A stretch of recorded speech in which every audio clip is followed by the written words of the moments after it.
So, good day, everyone. We're here for another episode of the DVD show. So, for today, we have a former De La Salle Green Archer, a former PBA player from teams like Alaska, San Miguel, Ginebra, and Barako.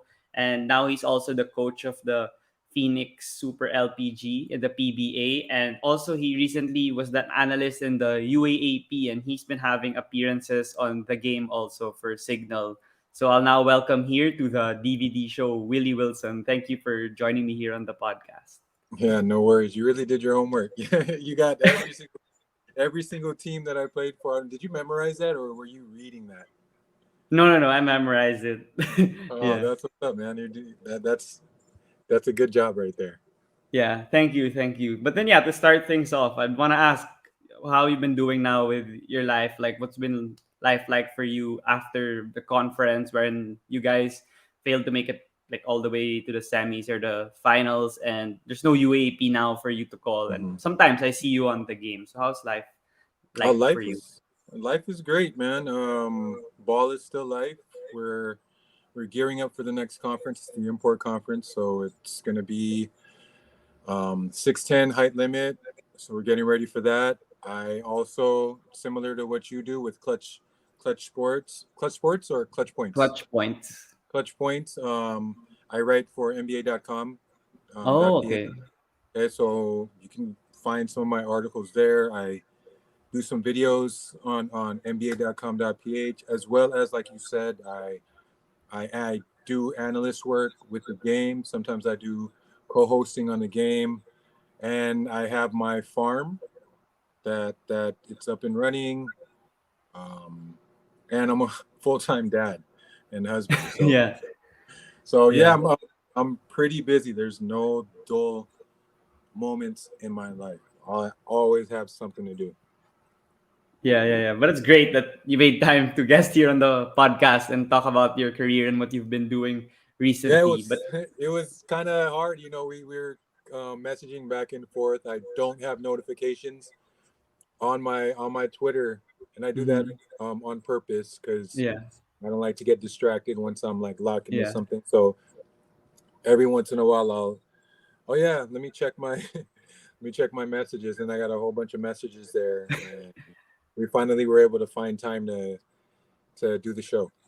yeah. Of course. And since we're on summer now, I'm more of free almost any time of the day and just at home now. And I go out sometimes, but mostly just here at home. But yeah, Okay. you talked about your PBA stint and finding an import for Phoenix. Do you guys have a final import already that you guys chose, or are you still like choosing from a pool? We still have a pool of imports that we're choosing from, but we're slowly but surely narrowing down that list. Um, hopefully, before the end of the month, we'll have that locked in. Okay, yeah. Hopefully, when's the conference gonna begin? After the Target, FIBA window? yeah, target is September 20 ish, around that Okay. around that time. Oh, okay. Yeah. So hopefully that's you guys perform better. I mean, you guys had revelations like Tyler Teo, who was Yeah, oh yeah, yeah, arguably definitely. the steal of the draft. So how about you talk about the rookies like Encho Serrano and also Tyler Teo? How was their impact for Phoenix? Because it was pretty surprising for some teams that they passed on Tyler in the first round, and you guys got him. You guys got Encho as well. So how was the like for Phoenix when you guys had the opportunity to draft them, and then they played well in their first conference in the league. I mean, it was a pretty deep draft. So when you Hmm. say that teams passed on Tyler, teams passed on Encho, I think that's a little too broad a statement to make. I think there were more into the picks that a lot of these teams made. They were probably picking for need. I think guard is one of the deepest positions in the PBA, Yes. and there's a premium on big men. So, more often than not, you'd see big men go off the board early, as you saw. You had Rosser come off, then you had Arana come Mm-hmm. off, and the big man from the Tran, Ambohut, came off. Bohot, yeah. So, yeah, very, very exciting players, Tyler and Encho, and we were just very, very fortunate to to get them. Physically, both players are very, very pro ready, very pro Mm-hmm. ready. And um, as far as basketball IQ, they're slowly coming along, but they both played in really good programs. Of Entro had course, his yeah. stint at LaSalle, and with Tyler, he played in already a pro system with Ateneo, so they were able to transition pretty quickly, pretty quickly. Yeah. How about for you as an assistant coach of Phoenix? Who were some of the players that really impressed you? I mean, it's obvious you guys have like Perk, Matthew Wright, and all these guys, but who was the guy that you feel could, build off this conference and sustain his success for the next conferences and become a consistent rotational piece for you guys? I really like Larry Muyang. I think Mm, Larry Muyang is he was in and out his rookie year, now coming into his second year. His body is slowly changing. His conditioning is coming along, and skill set is there. He just needs to pick up that his motor, improve his motor, so that skill set that he does have will be able to show more consistently on the court. But I think he's gonna surprise a lot of teams. Sorry about that. He's gonna no surprise a worries. lot of teams this conference, and he's gonna help us this coming conference hopefully get to that next level. Yeah. But yeah, for you, isn't it like also your role in Phoenix to focus on the big man? That's why most probably you focus on Larry and his development. Yeah, you could say that, but I think more or less we we work as a collective with Oh, regards okay. to the assistant coaches, all of us assistant coaches under Coach Topex. We work as a collective as far as helping all the players improve, because I don't think there is any one coach that can teach everything a player needs to get to that next level. Using myself as an example, along my many stops, starting from LaSalle, playing for different coaches. Different coaches came into LaSalle and they come and go. You pick up little things from each coach. So Yeah. here and there you pick up stuff. And then when I moved on from LaSalle to the PBL to the PBA, I was under a lot of different coaches, a lot of legends, and I played with a Mm-hmm. lot of legends. So not only from your coaches you're expected to pick things up, but also from your teammates. So Yeah. yeah, I don't believe that it's only the coaches that can impart knowledge onto players. Mm-hmm. It's up to the players to really search for that knowledge. What would suit me, and Mm-hmm. I'm an open book, like I told you earlier. Yeah. Any player can come up to me and ask me, "Hey, what do you think I should get better at?" And if I tell them that, "Hey, work on your outside shot," I'm not Mm-hmm. going to be the one to teach that. Yeah. Because, I mean, realistically speaking, that wasn't my thing. Yeah, okay. Yeah. That's funny that you mentioned that the players, I know that the Phoenix players are close to you, and yeah, they're very open to talk to you about everything, most probably because you were also a player just a few years back. And I know that you have a close relationship with Matthew Wright, and one of his game winners, I think he dedicated it to you when you guys were in the bubble. So how's Matthew Wright? I mean, he's been one of your franchise stars, and I think he hasn't signed anywhere yet. I mean, as of this recording, there hasn't been any announcement yet on where he's gonna go. How's the team adjusting if Matthew doesn't come back, or how did you guys start that already this conference? Well, I think it's like any situation on a team when there's an injury. It's always going to be the next man up. I mean, you're not Mm-hmm. going to totally revamp your system, your team, everything that you do. It's going to be pretty much next man up. I think the window um, before the start of the next conference is too short for you to just totally put in a new system. Yeah. So it's going to be next man up. Yeah, like you said, Matt is a franchise player in the PBA. I think Matt can go on any team in the PBA and start. Mm-hmm. Maybe not be the star. Like say if he goes to a San Miguel, obviously Junmar is there. Yeah, yeah. He can definitely be a very, very key contributor because of his skill set. He can do everything on the court if he puts his mind to it. Um, and that's a huge loss to us. As far as um, is he still with us? Is he moving on from us? I honestly don't know.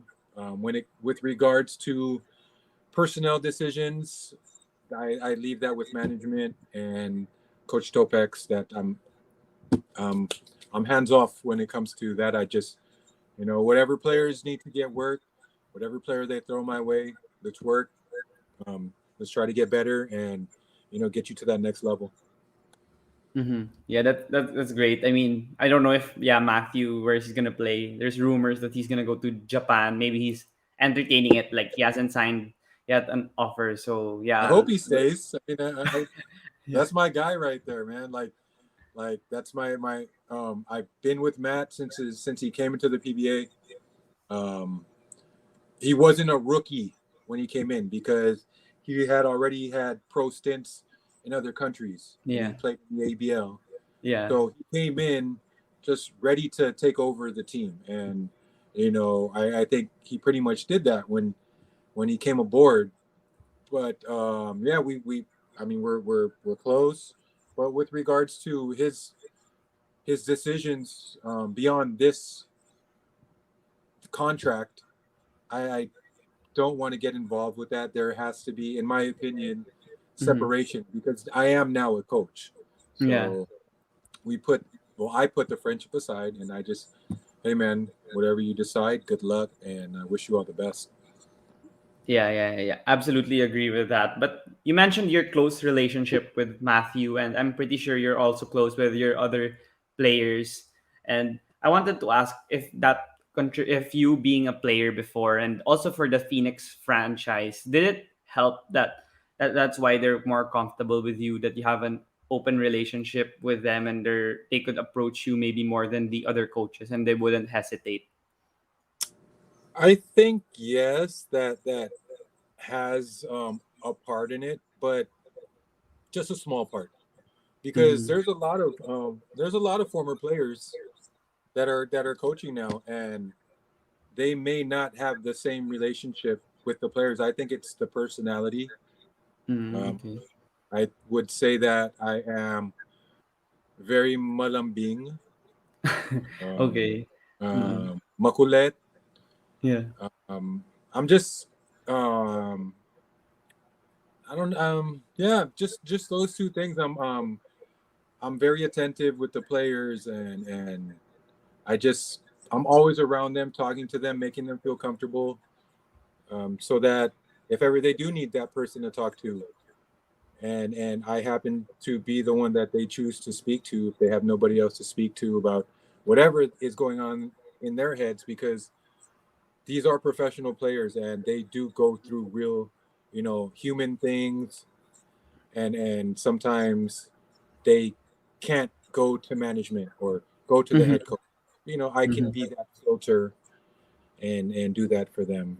But at the first thing is that I should be approachable, Mm-hmm. and that's I think that's just a normal trait of mine. Yeah.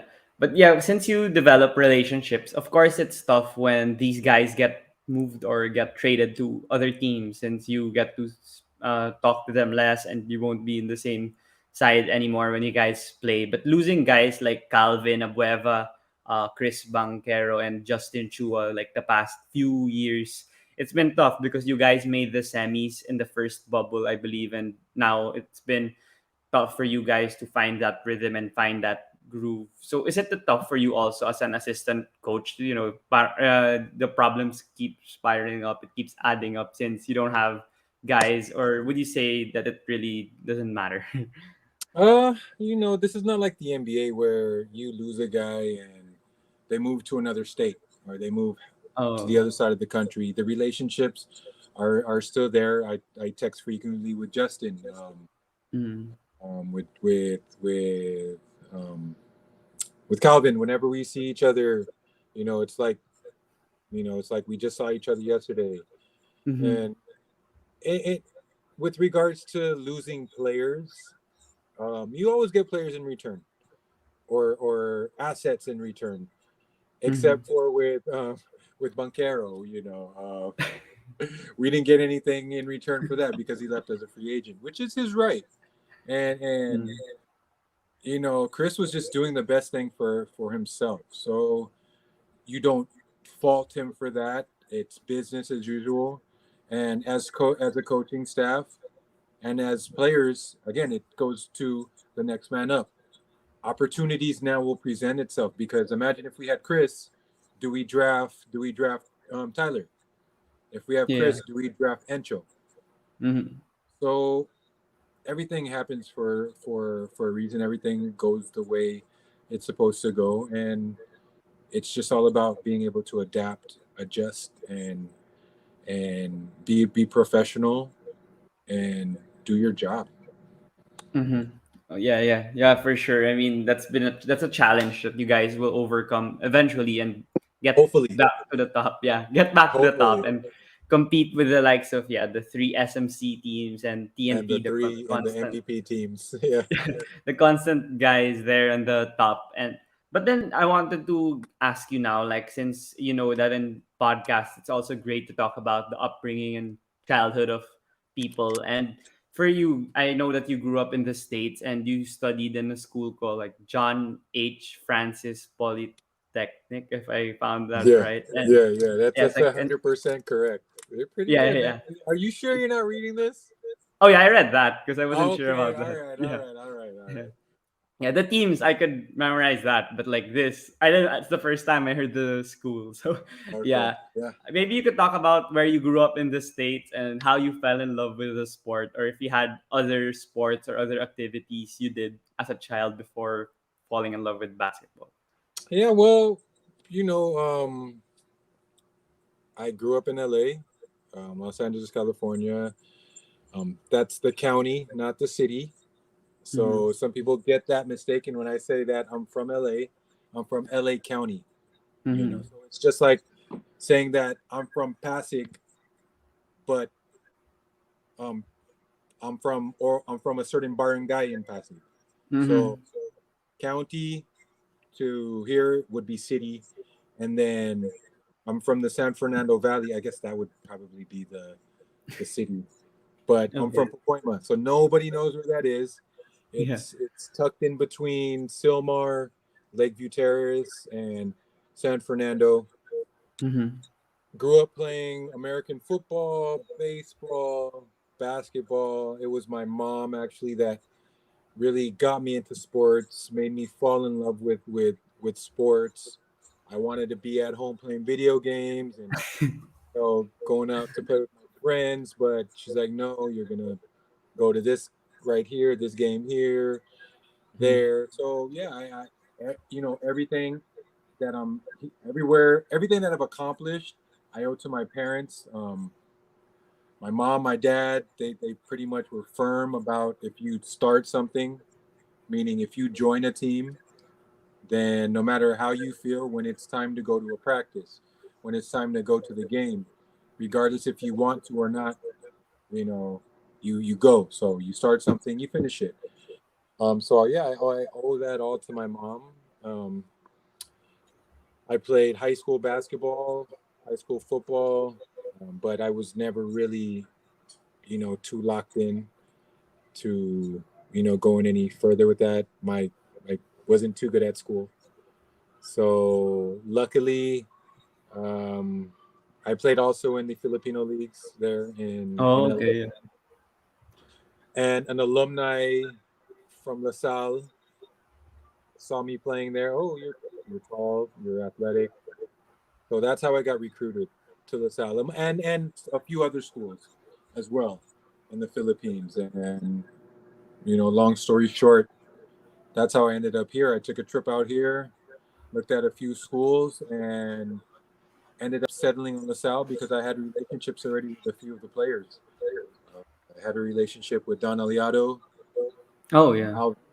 Alvin Castro, Mm. and Jose, because the three of those guys also grew up in the States. So the transition was pretty easy for me when I came Mm-hmm. over here. as far as having people that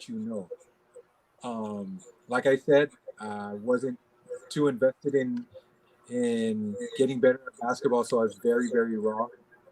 I couldn't shoot. I still really can't shoot, but I was just really, really strong because I lifted weights and athletic.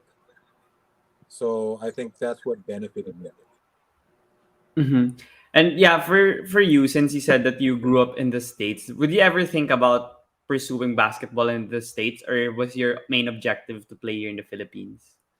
No, I thought I was gonna go to the NBA for some reason. But yeah, I guess I didn't have the work ethic. I didn't put in Oh, the okay. work, and I stopped growing.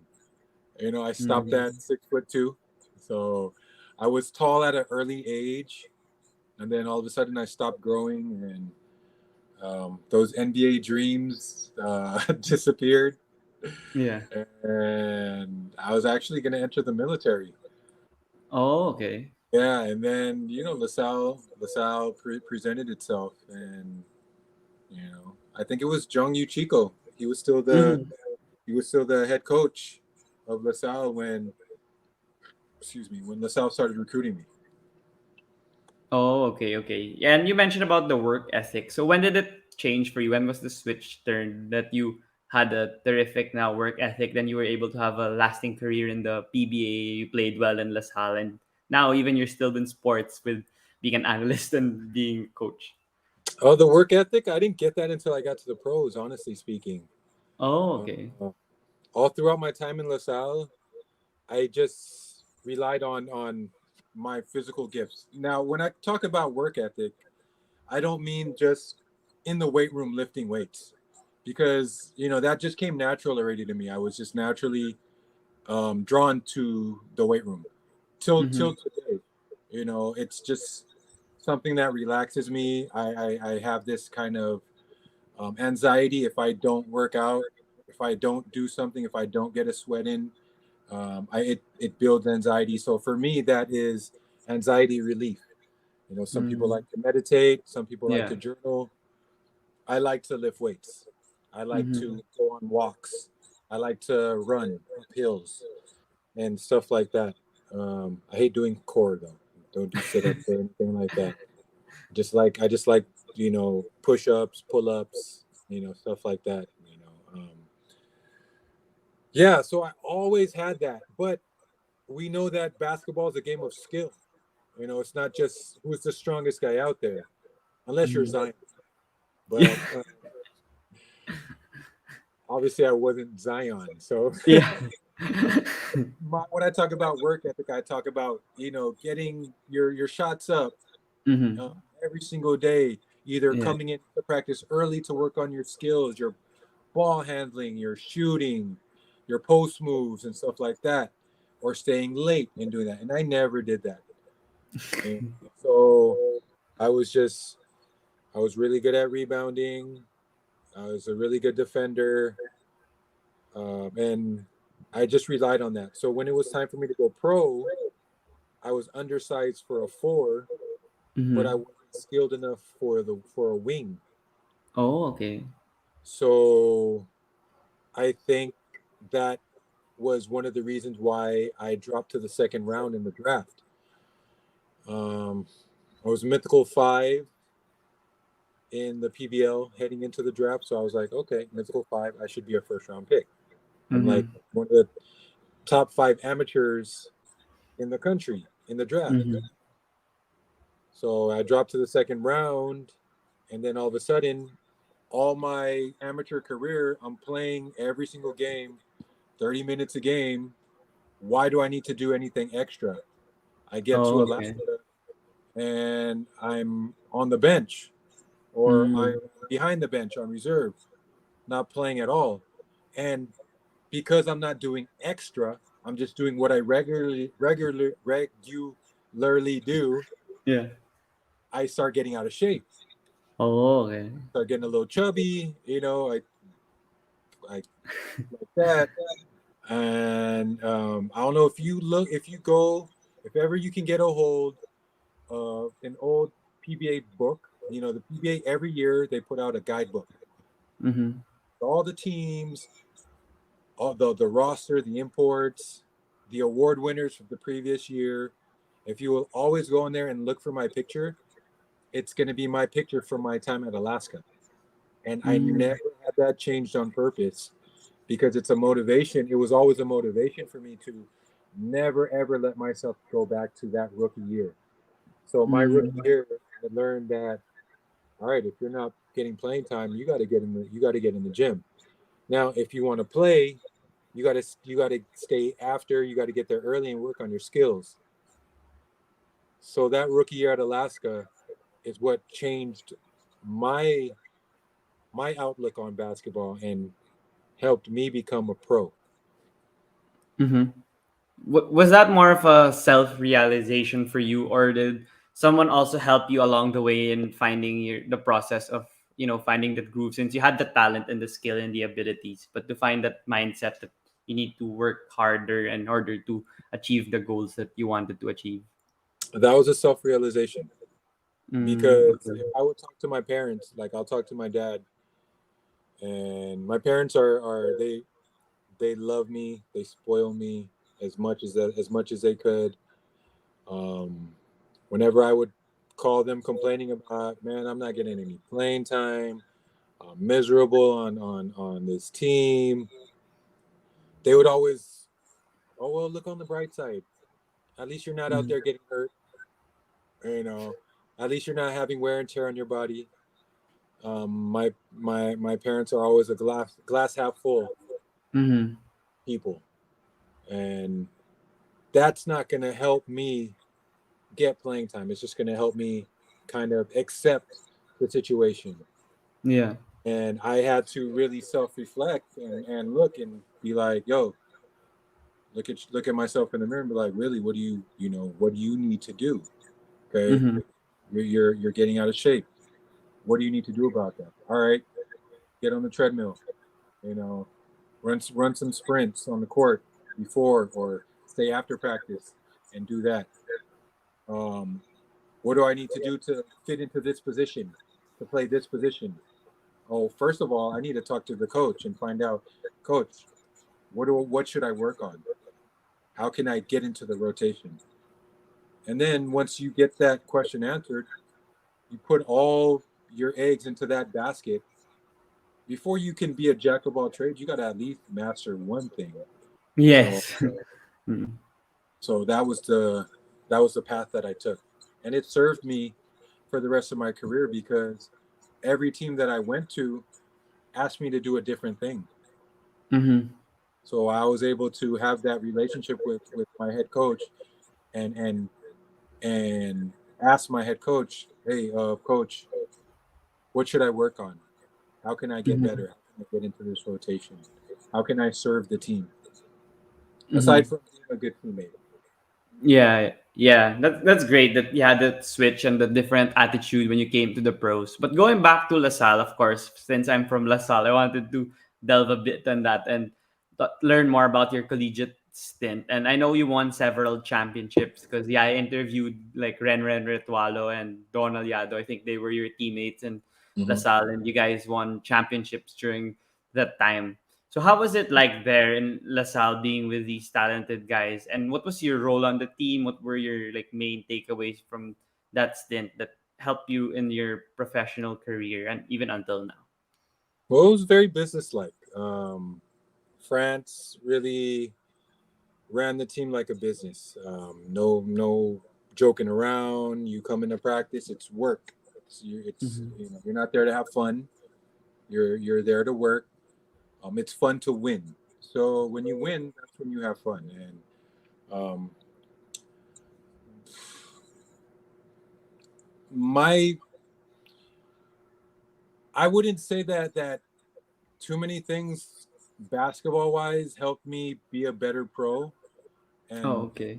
and helped me throughout my career because if you go back and look at my time, hold on, Go ahead. just hot. Sorry about that. If you look at my time in LaSalle and you looked at the things that I did there, from my rookie year to my senior year, my role did not change.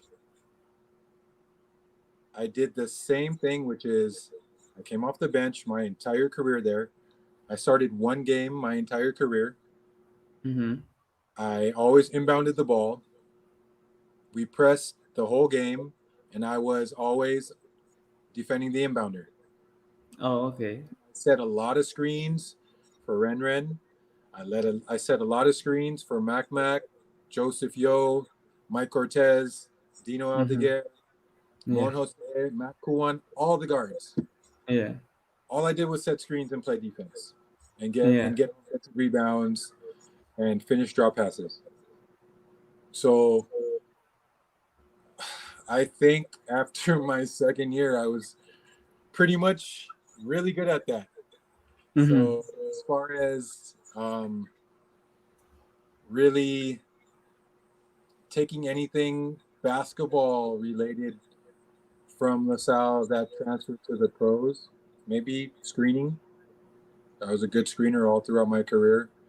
Mm-hmm. Um, finish catching the ball, probably playing full court defense.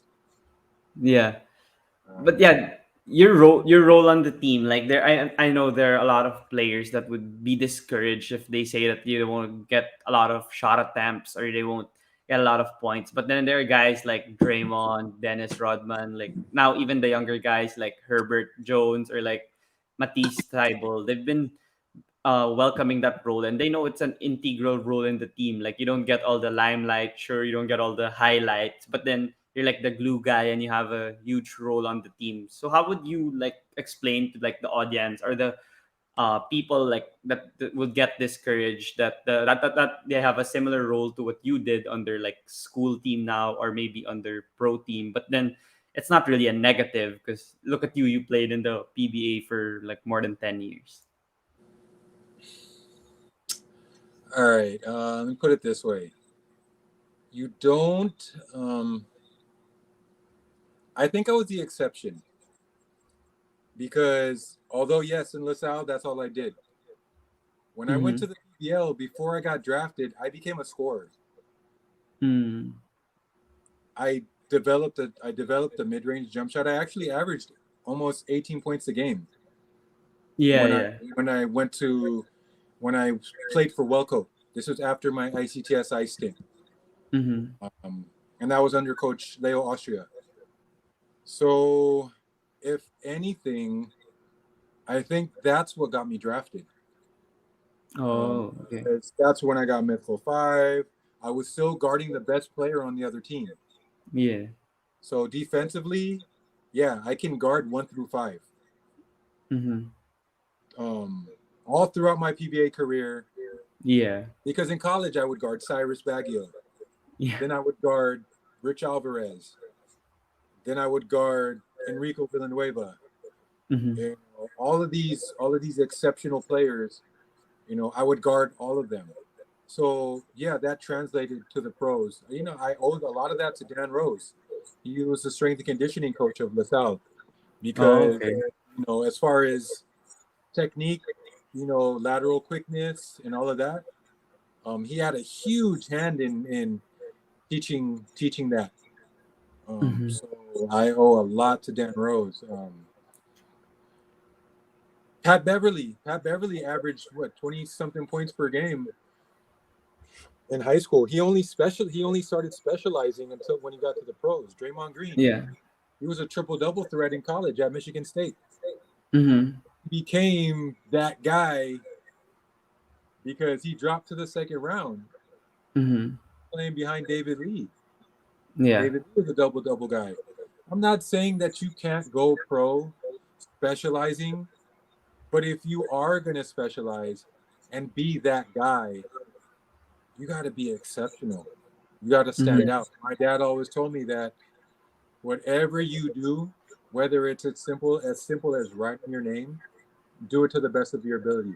So if you're going to go out there and just set screens and get offensive rebounds, then be the very, very best at that.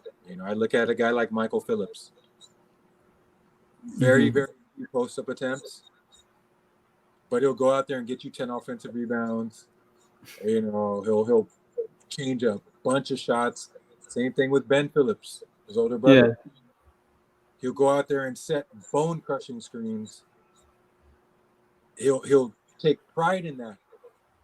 And then Yeah. being a great teammate, he's the loudest guy on the bench. And I look at guys like Ben. He might have a place in the PBA. Yeah. Yeah. He's starting now for LaSalle in the D League and Phil Oil. There you go. I mean, his Yeah. body type, that's already pro ready.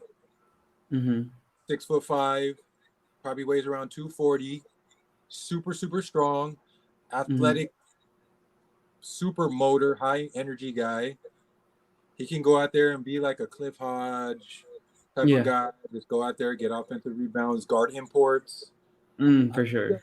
I see that in his future. Now, as far as, something to give these guys that, yeah, you can play 16 years, just doing that, you have to show that you can do something else first.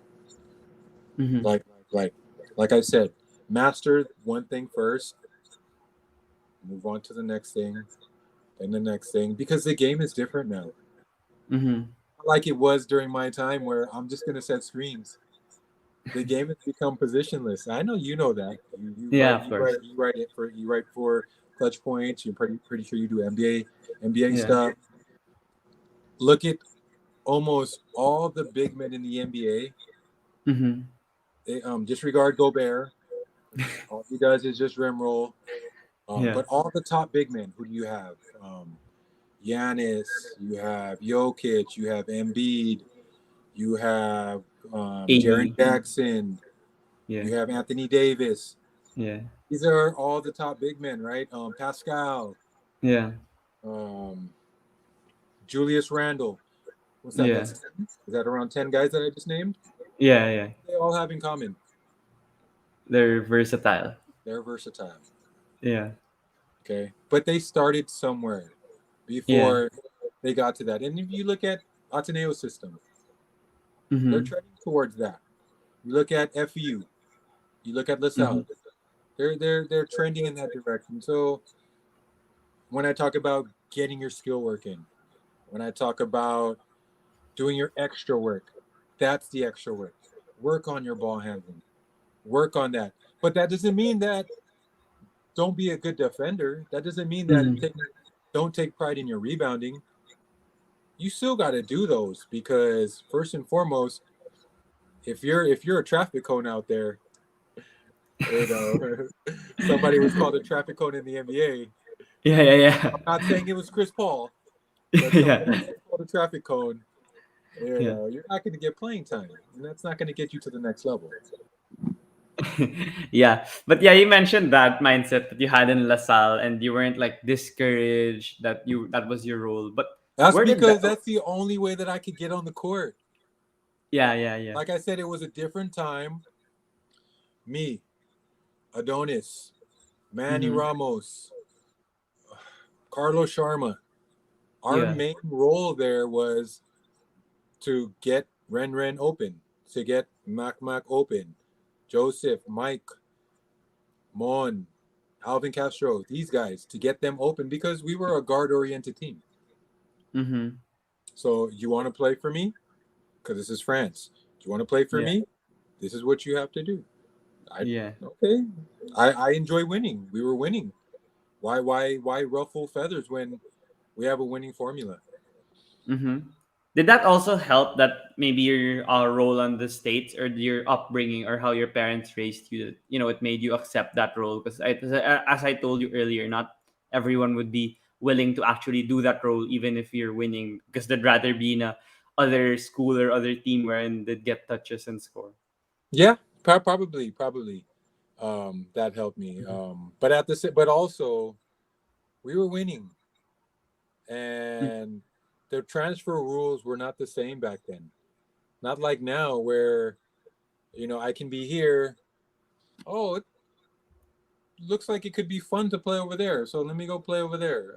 It was different times back then. You rarely saw players transferring. I Yeah. mean, look at our team. We didn't have any players that transferred out. Look at Mm-hmm. Ateneo's team.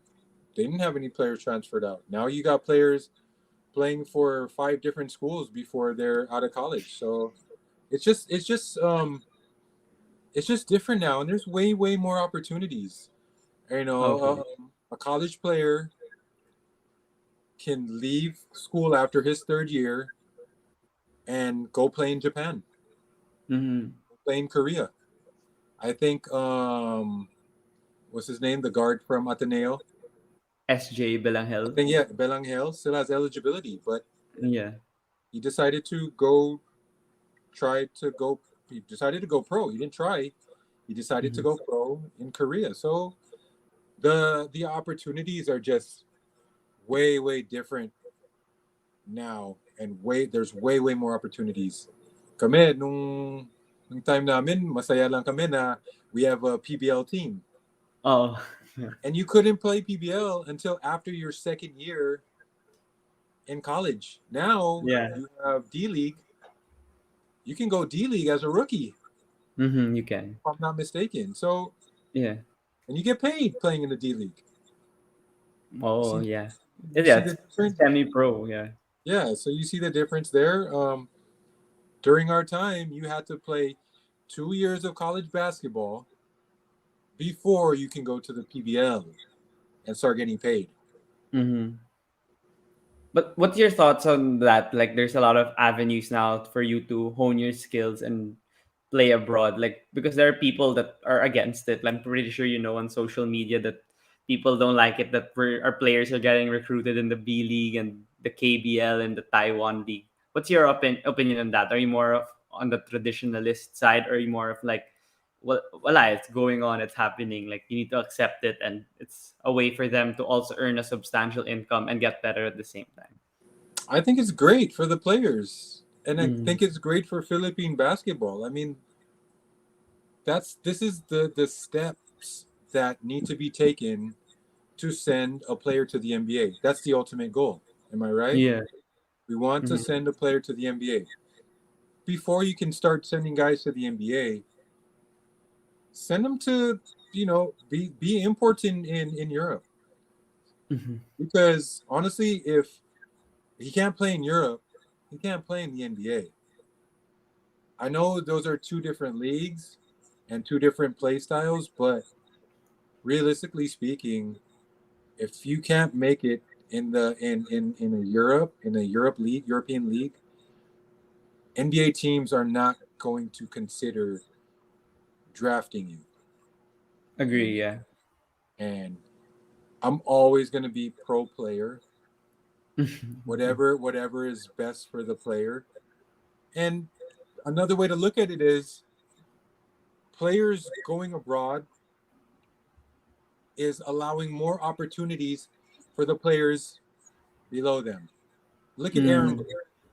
Aaron Black at Ateneo. Look at what he's doing now. Why couldn't he do that at Ateneo? Because he was playing behind 30. A lot of other players too. Yeah. Same position as 30. Yeah. But then now the dude is over here in the PBA scoring 17, 18, 19, 20 points. He made them win now against SMD. It's game 7 on Wednesday. He's the Well, one see, I saw an article. Yeah. there you go. See, so I mean, all guys need are opportunities. And now that there are more opportunities for players all around the world, especially for Filipino players, that's opening opportunities for the guys that were playing behind them. Hmm. I'm excited to see Padre Gao from Ateneo. Oh yeah, yeah, yeah. I watched a bit of the tournament they joined in Japan, and he was their starting point guard. But then their other players are doing well. Like I forgot Garcia and Balungay. Like these guys are getting Now, the Balonga, he's new, right? yeah. He's new. He's new. Yeah. He looks fantastic. He's gonna be a What's great he? matchup He's with like 6'9", right?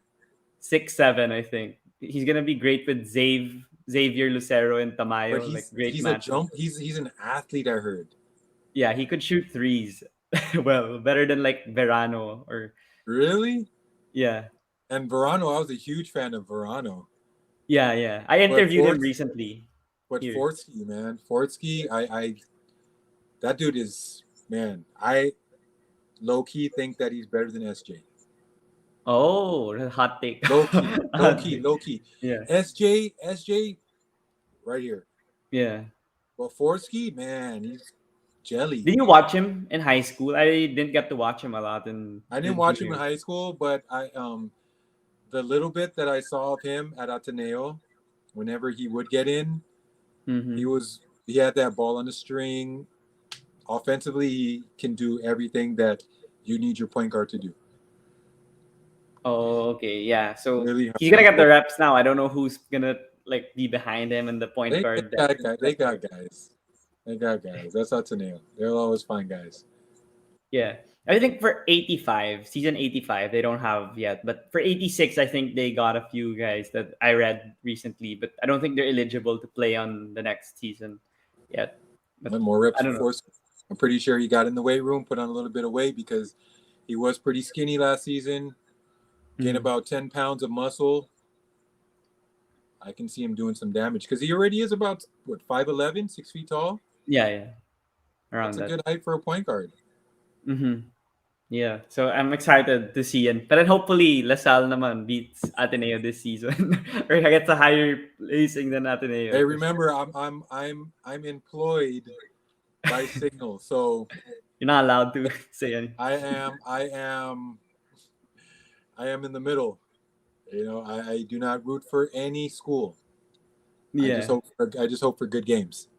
Yeah, Larry Fonashare also like when I talked to him here in the pod like maybe a few months back, he said that it's also he can't cheer for Ateneo and people Yep. just say that he's biased. But I don't know. I don't think he's biased. You guys did a great job being an analyst. I'm nonpartisan. Yeah, Nonpartisan. yeah, yeah. But going back to that, since you mentioned already about the UAAP and about Fort Ski Ateneo, I'm curious to also know and how that venture opened up for you of being an analyst and being even a host in the game. How did that open up? Like, did you audition? Did they get you to try out? Did you have like sample games to cover before they got you? How was that process like? All the process was amazing. It actually goes back a few years. Oh, okay. So this is pre-pandemic. Mm-hmm. When I was still playing, I did a few interviews, and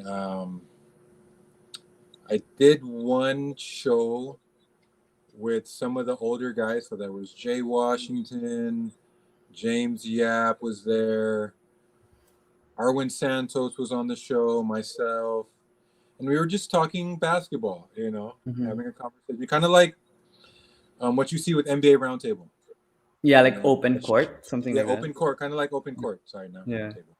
Open court where you got Shaq, you got Kenny, you got Charles, Mm-hmm. Weber is there, Miller is there, Steve Smith there. Mm. Yeah, Yeah, Smith, yeah. He's from Smitty Miller. Turner too. So, and they're just having Isaiah, and they're just having a Mhm. conversation. Just talking crap about this and that, and I talked to Miko Halili Halili. Yeah. after that, and he tells me that, hey, have you considered, you know, doing TV stuff like that?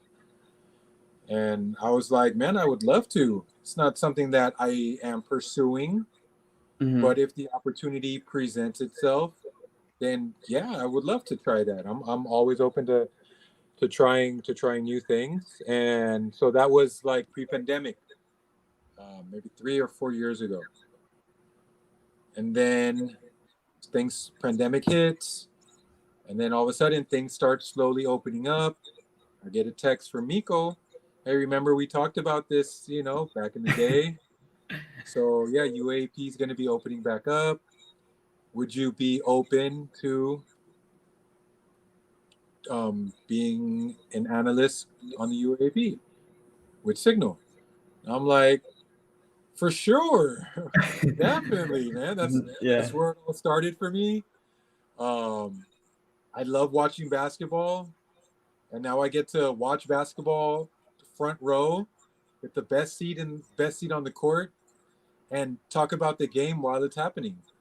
Mm-hmm. So I jumped in head first, and Signal gave me all the reps to prepare. So we were watching games from the previous season, which was pre-pandemic, and putting it on mute and just talking over the games, and just practicing, refining the skill, getting critiqued here and there until the season started, and boom, just jump in without a life vest, Yeah, but it was and I loved it, man. yeah. It was fun to hear you behind the mic and hear your insights. It's a different perspective and viewpoint from the other analysts in the UAP and PBA. But yeah, since you it was your first time, were there like roadblocks or hurdles that you overcame like in the first few games that you covered that eventually you did overcome and then it helped you flourish eventually? Of course, I'm still overcoming obstacles and roadblocks, man. Yeah. I am trying to be more efficient with my words because it's a fast-paced game. So, unlike in the PBA where there's a lot of stoppage, a lot of Mm. walking the ball down court, so you can give your analytic opinion on whatever you just saw. In the UAAP, as you know, it's boom, boom, boom, boom, boom, boom, boom, foul, free throws.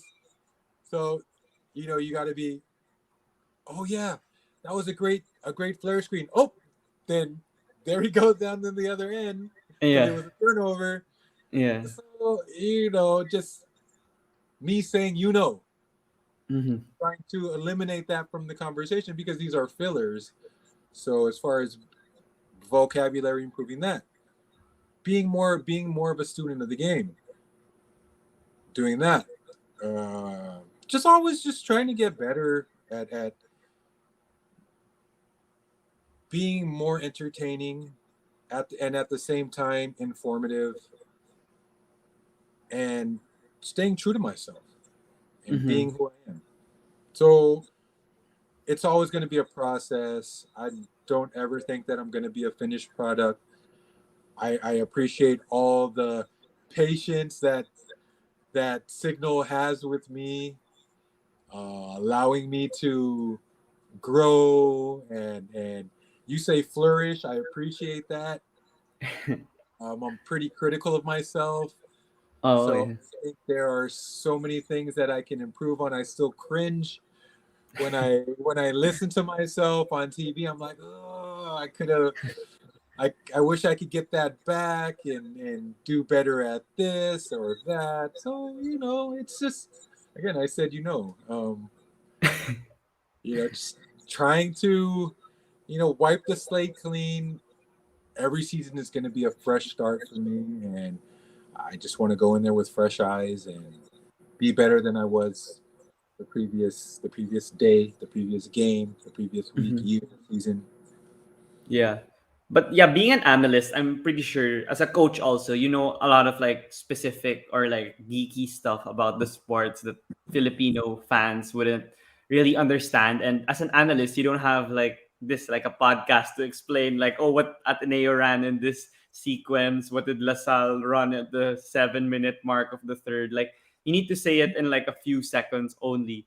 And maybe you need to also say something without needing time to explain it too much because the audience won't understand it if you don't explain that kind of screen they set or the kind of offensive schemes that they ran in that play. So how do you have that balance of being informative to the audience and being analytical and nerdy as an analyst? Yeah, that's a good. That's an amazing question, and that is still something that I am working on.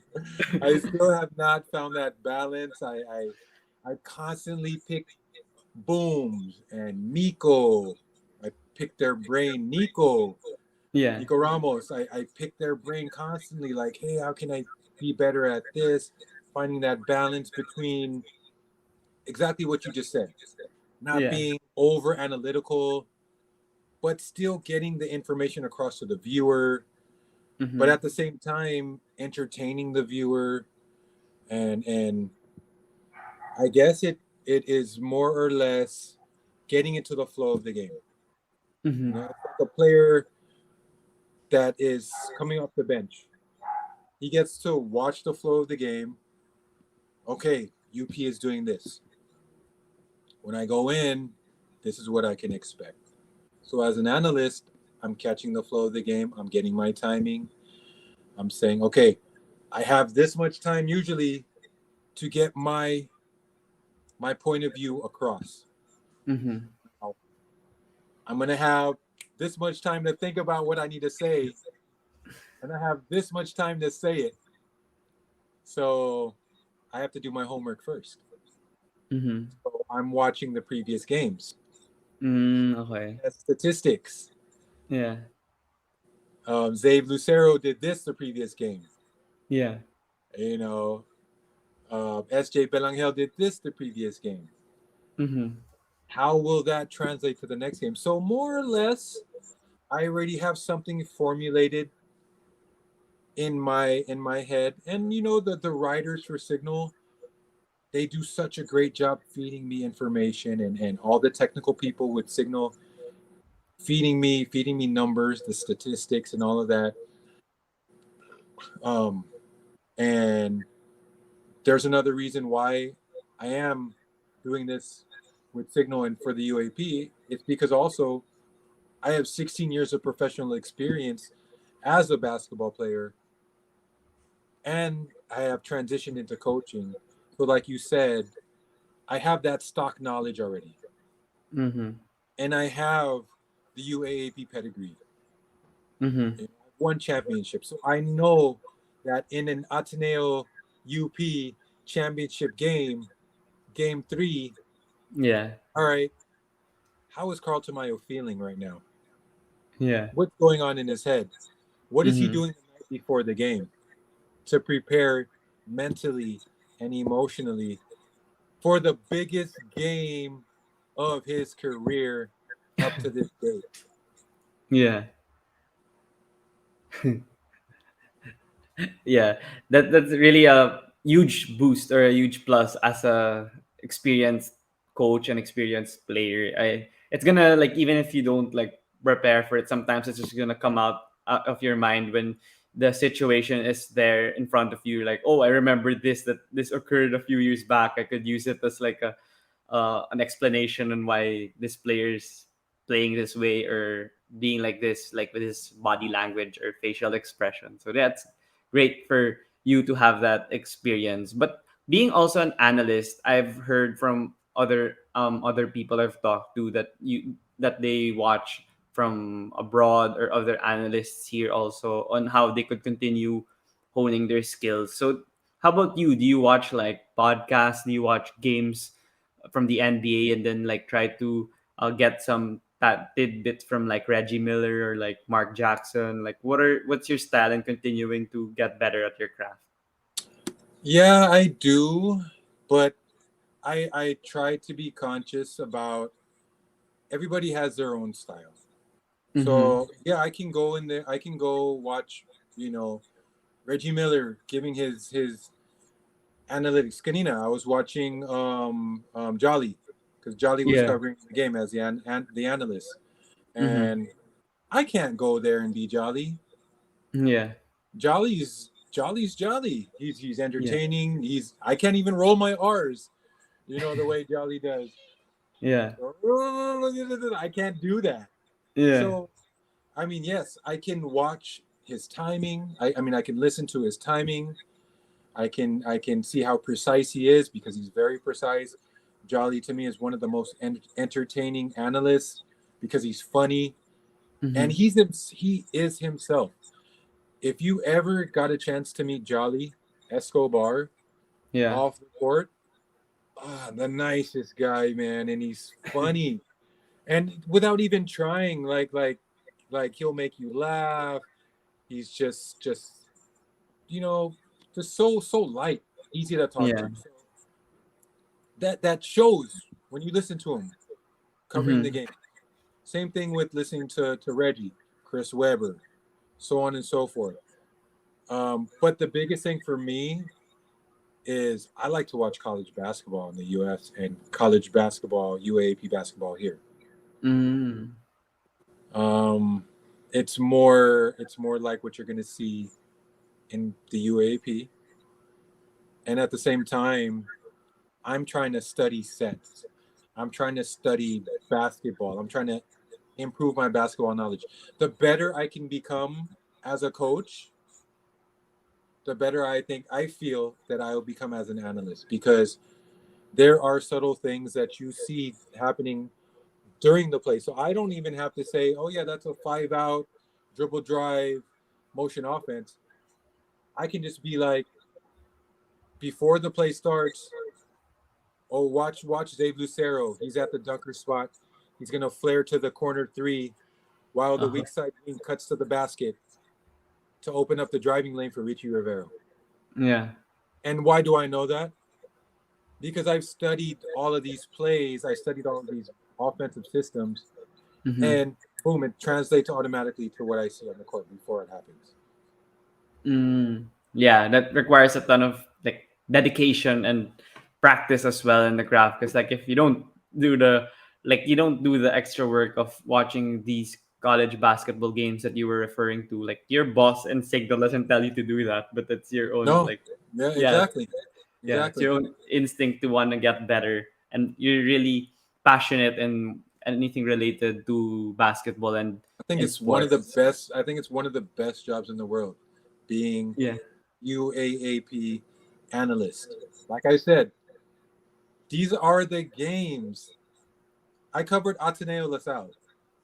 Mm-hmm. That's the game. That's the premier game. I covered Ateneo UP. Yeah. UP beat Ateneo. Mm-hmm. These are that I think round two. Mm, yeah. That's the premier game. Everybody wanted tickets to that game, and Yeah. I had front row seats. And I got to talk to one of the, I get to talk to the best, you know, also in my opinion, the best basketball minds in the country. Miko, Boom, Nico. These Yeah. guys know the game of basketball. They've been around the game Mm-hmm. since I was in college. So, I Mm-hmm. mean, who better to watch a basketball game with than these guys talking Mm-hmm. to you guys? Yeah. So how about you mentioned sila Boom, Miko, they're like also my idols in the sports media industry. What's like the best things that you learned from them that you will stick to you forever? And I can't just pick one thing. It's just a collection of just knowledge on be yourself. Um, don't be over analytical. Don't try to Mm-hmm. do too much. Less is more.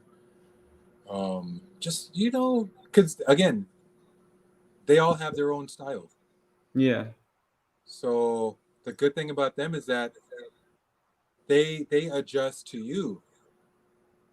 They adjust to me, Mm-hmm. so that I can be more comfortable, helping me flourish, helping me be the best version of myself when Yeah. I'm on the when I'm covering the game and just being selfless out there, helping your partner on air shine, look his best, stuff like that. And you build relationships with these guys, and I feel like my my relationships with them are just as genuine as they are with my co-coaches, my former teammates, because Mm-hmm. we are covering a game. We're teammates, Mm-hmm. and our objective is to entertain the viewer and put the best product that we can out there for the viewers. Yeah, for sure, for sure. And yeah, you mentioned about the UAP and having front row seats to these best players. I mean, that's also something I'd want to, do in the future as like a huge UAP fan since I was a Yeah, kid. Yeah. definitely. Yeah. But you being there now and being in a season that's unprecedented with round one without fans, round two with with fans, that Ateneo's 30 plus game winning streak getting snapped, snap UP's by first championship in like 30 plus there were people years. crying in the Yeah, crowd. UP yeah, fans crying, Ateneo fans crying in the crowd. It was, yeah, man, I've never seen that before. yeah. Right? It's What was like your watching. overall It's takeaways like from the Jaworski. It's like season? Jaworski retiring from the PBA. People Oh, crying. yeah, yeah. Crazy. Yeah. What was your overall takeaways from the season? Like either you could pick schools that impressed you or players that really stuck out to you. That you mentioned like Phillips brothers and Padregao already a while ago and Belangel, but what are the other things that really stood out from you from that season? Oh no, it was. I mean, again, it was my first time covering the games. I it's really kind of surreal. You want to soak it all in. There were times where, as an analyst, I was standing up during the games. There were a lot of portions of the season during games where I would be standing up during the Mm-hmm. game. You know, most analysts and play-by-play announcers would be just sitting down during the game, but I would be literally standing up. You know, after you see a Zave Lucero, you know, come down the lane, dunk on what do you dunk on Baltazar? I Yeah. think he had that highlight dunk on Baltazar. Yeah. I, I immediately after I saw that I was like, oh, I jump up and I start flexing because you know I'm still a fan of good Yeah. basketball, of highlight plays. I want to see good basketball, highlight plays, athletic feats out there. I want to see it all. Mm-hmm. So I think that really stands out that I was able to still be an analyst, but at the same time enjoy the game. It Yeah. wasn't just all business.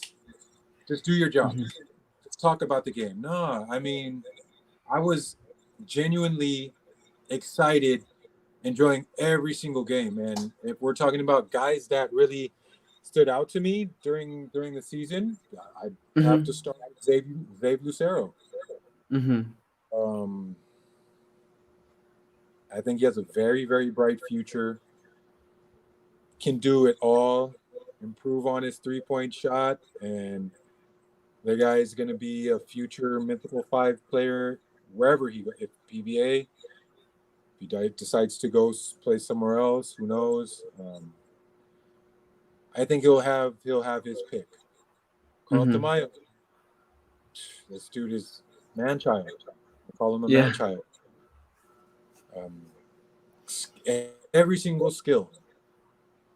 Um, Shawnee Winston, Mm-hmm. that dude's amazing. Yeah. Super, super, super deep bag. You know, he had that super mid range game. I think he had like what? He tied the season high, Mm-hmm. or he 33. surpassed Yeah. Abariento's season high. Yeah. Abariento's another one. That dude, throwback game, similar to Mike Cortez's game. Handles Mm-hmm. for days, make every single shot in the book. Lots and lots of guys. Jerome Lastimosa, Yeah. that dude is just so clutch in the end game. Yeah. You know, Yeah. Cyrus Torres, very underrated shooter. Yeah. That guy's a bucket. Who else? Cyrus is like one of the best shooters in college ball now, and people don't talk about him a lot. Yeah, the minions on UE. Oh yeah, Kyle Paranada. He played so well Yeah, in Phil Oil. I watched him last week in Phil Oil. Kyle, and Nico Paranada, but Yeah, Kyle Paranada mostly because he's like really small and yeah, he's just, Coach Mike calls him he calls him a rugrat. he calls him one of his rugrats. So yeah. they're very entertaining to watch. I'm missing so many guys, but the whole Ateneo team, I mean, they're just a unit out there. They play just like you can't single out just one single player, I want to say Dave Ildefonso, just because he's so skilled. He can do everything offensively. Run ball screens, isolate, hit, Mm-hmm. score at all three levels, mid range, 3 points, get to the basket, ton of shots inside the paint, floaters, up and unders, all of that. Just a collective. I'm really excited for this upcoming UAAP season to see the improvements that all of these players have made. I know they only had a few months to get ready for this coming UAAP season, but I'm very excited to see you know what they've added to their games. Yeah.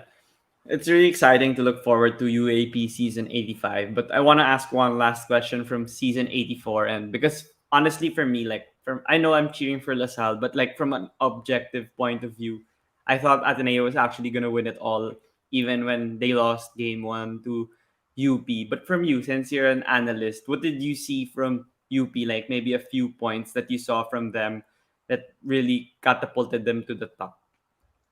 Well, the biggest thing that I took away from what I saw UP doing was the physicality.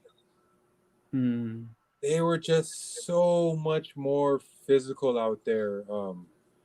I don't know if it was because of the personnel that they had, but guys like Abadiano, Yeah. just that guy is just a lockdown defender on the perimeter. Richie, we know how good of a defender he is, and size wise, they I mean, aside from Ange, uh, UP had so much more size up and Mm-hmm. down their lineup. The three-headed monster right Mm-hmm. there in the bigs with Lucero, with Tamayo, and what's the import's name? Malik Dio. Yeah, and Diouf. Sorry, Yeah. with Diouf, him being 6'10", Yeah. Tamayo being 6'8", they being 6'6". I mean, after Ange Kouame, you have a 6'2" power forward, Yeah. and then what do you have behind that? Dave's playing the three. That's what they did. Dave being Yeah. 6'4", Dave is taller Yeah. than their power forward. Mm-hmm. So size wise, they had it, and look at the wings that they have and the guards that they have. So I think, with that depth that UP had, they just out physical and and they used that deep bench to their advantage, and they just really wore down Ateneo. Mentioned about the play of UP, and yeah, I have the same assessment from you. And they made Ange go out because they could play Lucero and Tamayo together, and Ange's rim protection would be negated. So I think that's also one major reason. And they forced Ange to go one on one ISO in game one, if I remember correctly. Towards the end game, like Ateneo wasn't used to playing in clutch situations, and I Because believe that yeah, they Ange. had their margin of victory all throughout the season was what, like 15 to 20 points every Yeah. game, right? Yeah. So yeah, you're right. When it comes down to a tight ball game, which they haven't really experienced too many of, and UP had Mm-hmm. so many of those tight ball games all throughout the season. Mm-hmm. So it was very, very natural for them to, they were very comfortable in that situation. You're right. Yeah, their fans would always say like even if it's like the lower tier teams, they'd be nervous because they'd only win by like two possessions or three Yeah, possessions. Yeah, that but paid then they off. won it all. That Yeah, paid off in the end. yeah, for sure. But you mentioned a lot about season 85 and your excitement level, and I've been watching like PBA D League or Phil Oil as it's like a vague idea on what you're gonna expect in the collegiate season for UAP. But what's your expectations? Like, do you still see UP as a heavy favorite? Do you see it like a three-horse race between LaSalle, Ateneo, and UP? What's your overall assessment based on what you're reading and what you're seeing? Yeah, I think you have to give it to those three schools. Although UP did lose Richie Rivero, and the the reports are saying that Cancino is out Yeah, for the he season. is. Okay, Yeah. so that's two huge pieces. But with the way UP recruits, I'm pretty sure they have guys coming in. I Mm-hmm. look at them going Kagulangan, Abadiano. Because Mm-hmm. Abadiano is strong enough to play that two spot. Yeah, for They sure. still have Harold Alarcon. Mm-hmm. They have Spencer too, still But they still there. have Spencer. Yeah. So although yeah, you lose the shot making of Cancino and Rivero, you have an improved Zabe Lucero and Carl Tamayo Mm-hmm. to pick up that scoring slack. So I that's what I see from UP. LaSalle, they lose Balti. But who do they get? Who do they bring in? Kiambao. Yeah. I feel Kiambao complements Phillips more than Balti did Mm-hmm. because Kiambao plays on the perimeter, Yeah. whereas Balti did his best work in the paint, and Yeah. Low post. That's Mm-hmm. where Phillips is going to be. So that's what I see. And then Ateneo's Ateneo. They're again. I call them the system. You know, you just like when I was like our team with LaSalle. You go to LaSalle, you fit into the system. Mm-hmm. No matter what, no matter if you were a 40 points per game scorer in college. I mean in high school. Sorry, you're a 40 points per game scorer in high school. You enter LaSalle, you fit into the system. That's Ateneo now. So I think it's still a three horse race. That fourth spot up for grabs. Huge Yeah. loss for FEU losing a Barrientos. Huge loss. Mm-hmm. So look at probably Adamson. Yeah. FEU lost their, what's his name again? The African guy, the huge rebounder. Yeah, Yeah, he's I know. not playing also. Yeah, I forgot his name. I had two bottles of so. Yeah. Yeah, but But you know who I'm referring the to. yeah, I know you're talking Yeah. about the lefty, the big lefty. Yeah, yeah. But Yeah. I'm That's pretty why sure Adamson's pretty good. with the way that with the way recruiting is now, I'm pretty sure they have guys that will come in and pick up that slack. And Coach Olson, he's amazing. So same thing with Coach Nash. That's why I'm looking at Adamson to take that next step. I think Jerome is coming back. Yeah, he's coming back. He played in Oh, Phil Oil. I saw him. there Yeah. you go. So another year. It's going to be Jerome's senior year. Last season, Mhm. go out with a bang. One of the Yeah, best that high guy. school scorers in college basketball. Yeah, he said recently in an interview that he got recruited abroad, but he wants to play one more season with the Mhm. Falcons, and yeah, Yeah, I try mean, to you make have them. finished business, man. Take your team. He knows what it feels like to be in the Final Four. Hmm. He's been there Yeah, twice. yeah, He wants to yeah. bring his team back there, leave a legacy.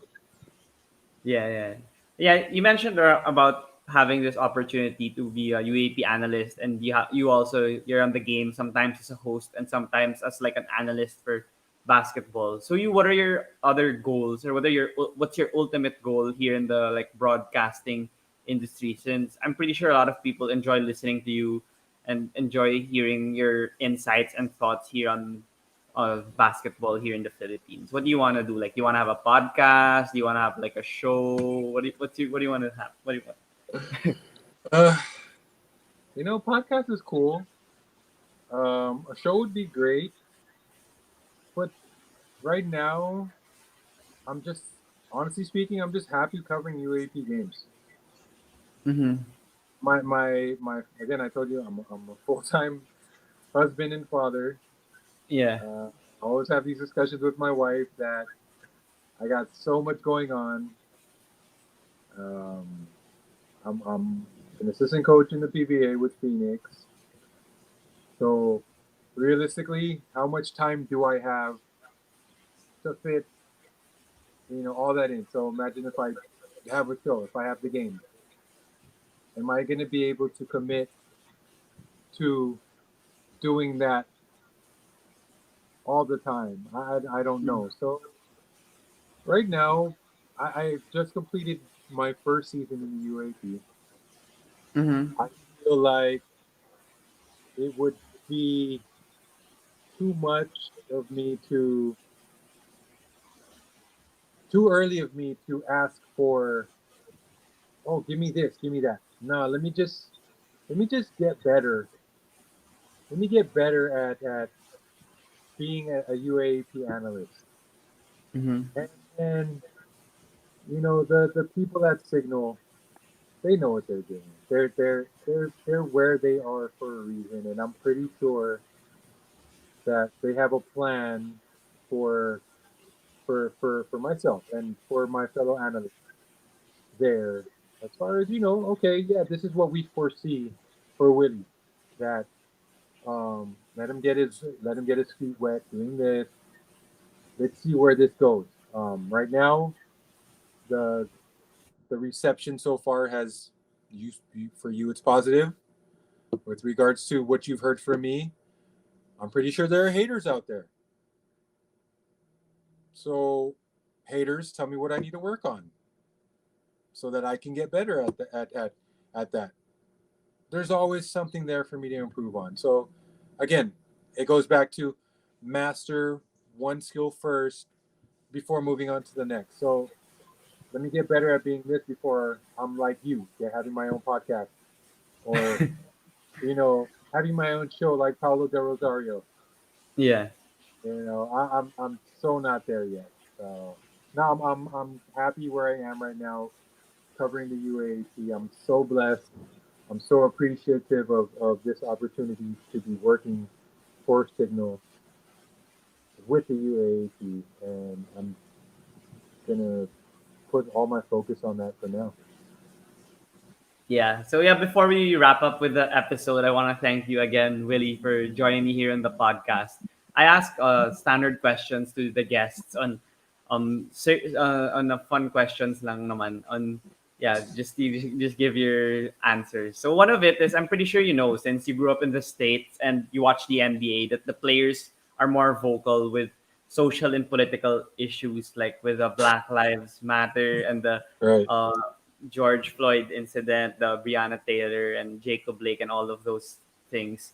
And they are able to use their platform to voice their opinion and educate the people. So for you as an athlete, coach, analyst, like you have a platform also where you could help here in the Philippines to like educate people on society and political issues. So for you, is it what's your opinion on sports personalities being active on social and political issues and educating their followers or their fans on these since you guys have a lot of following and you could also help the country and educating them on these things especially here in the Philippines where there are a lot of trolls, a lot of everything, fake news. Yeah. No, I think it's great. I don't want to say their responsibility because you and I we don't know what is going on in their personal lives.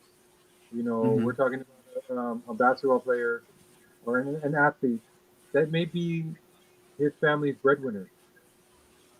So imagine all that pressure having to take care of your parents that are, in the province, plus putting your siblings through school, paying for all of that. You may have uncles and aunts that you're supporting. You have people coming to you, hey, I want to start this sari sari store or this tindahan or whatever. So for me to go ahead and say that, no, it's your responsibility to use your platform to tackle social issues. No, I will never say that.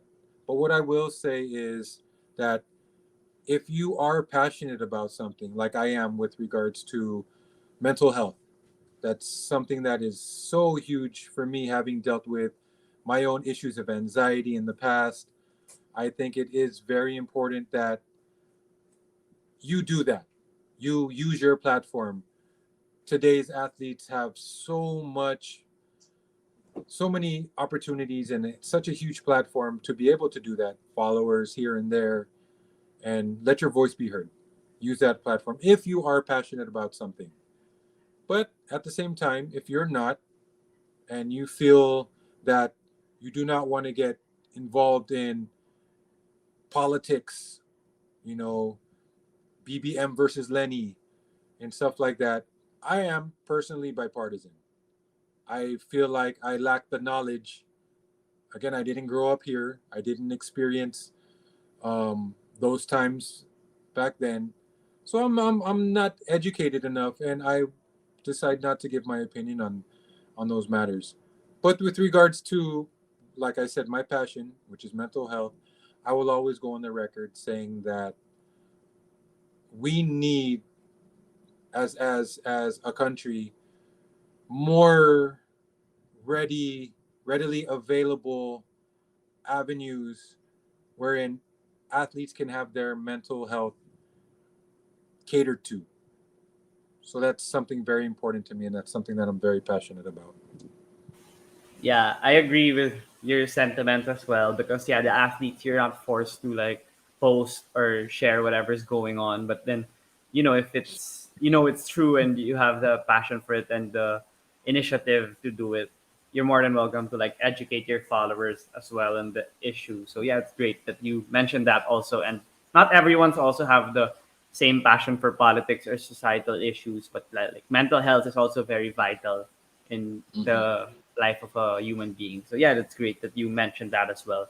But for the next question, if you had the opportunity to have dinner with five people, dead or alive, who would you invite? 5 people. Wow. Dead or alive. Okay.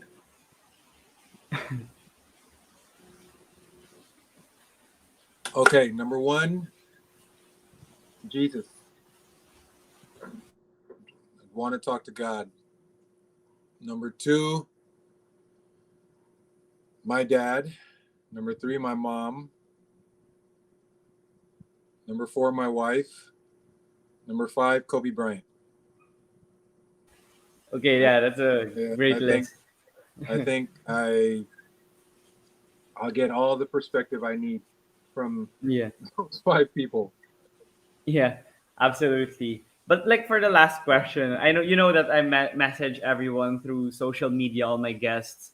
I invite them through email or any of the platforms, and yeah, just that's how I started growing the podcast. And I tackle every athlete across every sport. So, who are some names that you would suggest that I could invite here on the podcast that would have a great story to tell, or that masarap lang makipagkwentuhan with this person? Uh, just speaking from guys that I played with, I think number one would probably be Mac Mac. Yeah. I think, um, considering his upbringing, everything that he had to go through to make it to LaSalle, and then everything that's been happening in his life recently, I think that's an Mm-hmm. interesting story Yes. to get to, especially for your viewers. Mm-hmm. Um, for sure, everybody wants to hear about the cool cat, Oh yeah. Don Allado. Oh yeah. I had him before. We talked like Okay, yeah. So yeah, la- so yeah. Francis Zamora, him, the mayor, being the mayor of San Juan, how he transitioned from basketball to politics. Mm-hmm. So here's one for you, Alan Patrimonio. Oh yeah. Yeah. This is before you, way before your time. Mm-hmm. Uh, being the brother of one of the greatest PBA players of all time, that's a big shadow. You know, being being behind. Being in that shadow. Mm-hmm. Dominic Oy, he was the captain ball of my college team of my during my rookie year, and he is now an analyst in the PBA.